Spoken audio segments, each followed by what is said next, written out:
De terrorismos a terrorismos. 29. El infierno nuclear. Complots. Praxis preferente del poder. Conspiraciones del capital poder. Ejercicio imperialista. 6. La conspiración de los estafadores. B. Parte 3. Esta es una obra del maestro Héctor Alejandro Mora Gallardo. Con la sociedad por acciones, la concentración de capitales se optimiza. Usted, comprando migajas de acciones de una gran industria, no es un copropietario, aunque se sienta tal.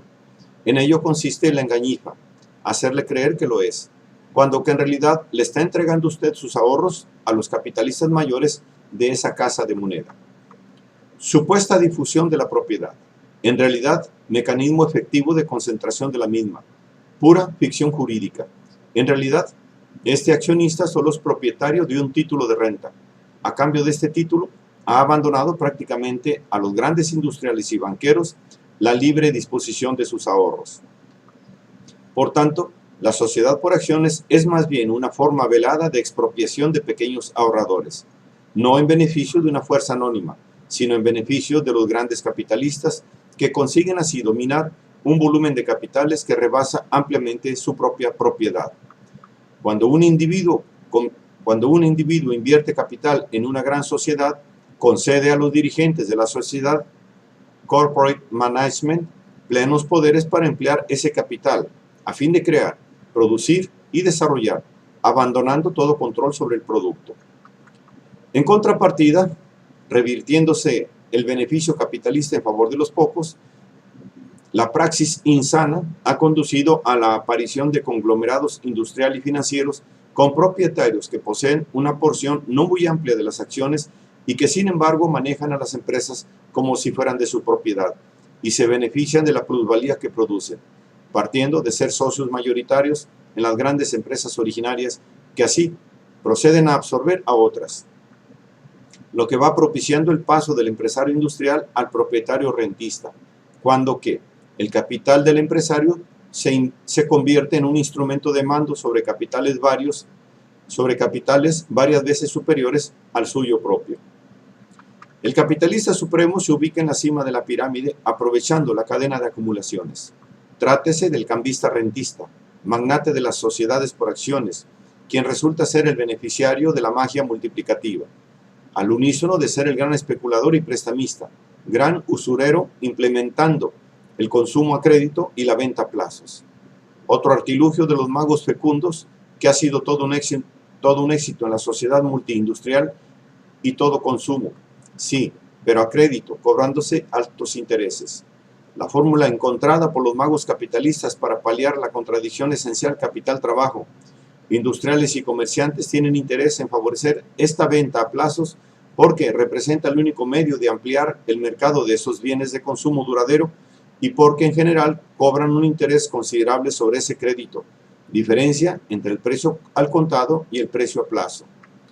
Sobreproducción, consumo exacerbado y crédito laxo que conduce al endeudamiento masivo, propiciando una deuda abultada, la gran burbuja que habrá de reventar próximamente.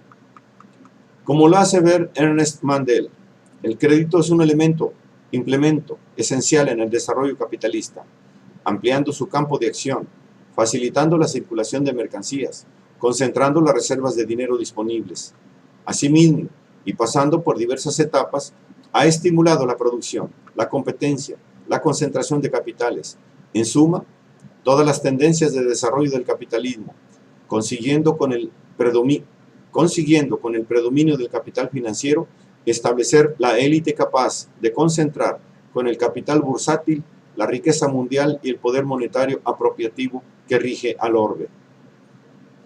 Mas he aquí que el crédito ha transformado también a la propia clase burguesa. La separación del interés de la ganancia de una clase de rentistas de la masa de la burguesía señala al mismo tiempo la conclusión lógica del desarrollo capitalista y el primer signo cierto de su decadencia. La clase agiotista, los banksters, que hoy se aprestan a controlar a las naciones, globalizando al orbe con su dominio financiero, entiéndase, endeudando a las arcas públicas y sometiendo a los pueblos a las recetas fondomonetaristas. Por lo tanto, El comercio junto al crédito y su extensión transnacional merced al sistema financiero internacional, a la vez que instauran su dominio, extienden e intensifican la problemática, derivada de las contradicciones básicas e inexorables que aquejan al capitalismo, soliendo ganar tiempo en el aplazamiento del estallido de la madre de todas las burbujas, con medidas administrativas que son meros paliativos, sin conseguir evitar la crisis inaplazable, o más bien, ahondando en ella. Tal y como lo planteaba Mandel desde mediados del siglo XX, atenúa para el futuro próximo las contradicciones resultantes de la evolución del capitalismo, pero al mismo tiempo exacerba esas contradicciones a largo plazo, cuando que la contradicción básica no se puede, capital-trabajo, no se puede eliminar, por lo que su estallido postergado será más violento en un próximo futuro, y ante la carencia de una fuerza revolucionaria mundial, será la autodestrucción del sistema lo que propicie su debacle y sustitución. Capital privado acrecentado y concentrado en los capitostes más adinerados, propiedad de unos cuantos magnates de la industria, el comercio, los servicios y sobre todo del templo. Clímax del capital y cúpula de la pirámide del poder. Los auténticos beneficiarios con la instauración del monetarismo neoliberal que se han aprovechado de la supuesta autorregulación del mercado. La dichosa mano invisible del mercado, que en realidad es una mano inexistente, un engaño que les ha permitido incrementar el ejercicio capitalista de obtener ganancia y acaparar riqueza, logrando la concentración de capitales en una proporción de más del 80% acaparada por un 10% de propietarios. Algo inaudito y aberrante para la sociedad humanidad, con todas las agravantes del caso que se dan por la explotación desenfrenada de recursos finitos y la calamidad del calentamiento global y su subsiguiente cambio climático. Capitalismo de las catástrofes, propiciante de la abominación, de la desolación que coloca a la biosfera en un proceso de extinción, parcial pero continuo, o fulminante. Lo que no es producto de las fuerzas ciegas y abstractas del mercado, sino de la codicia irrefrenable de los capitostes. No es que la política mundial neoliberal implementada por el Fondo Monetario Internacional, Banco Mundial y Fed, Banco Central Europeo, BCE, etc., hayan fracasado. Estas han cumplido y siguen cumpliendo con su cometido para el que fueron diseñadas e implementadas por econometristas y funcionarios burgueses al servicio de los capitostes.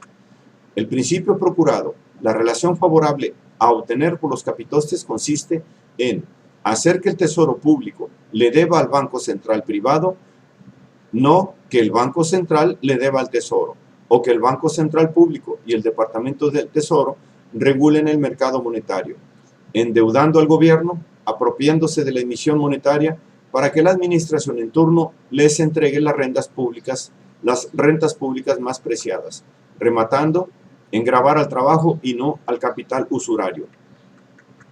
Con la instauración del Banco Central, se apoderan del control monetario en su favor, ejerciendo los artilugios claves de la capitalización a intereses, cuando que su influencia política se hace sentir a la hora de pedir, porque son ellos los que lo hacen.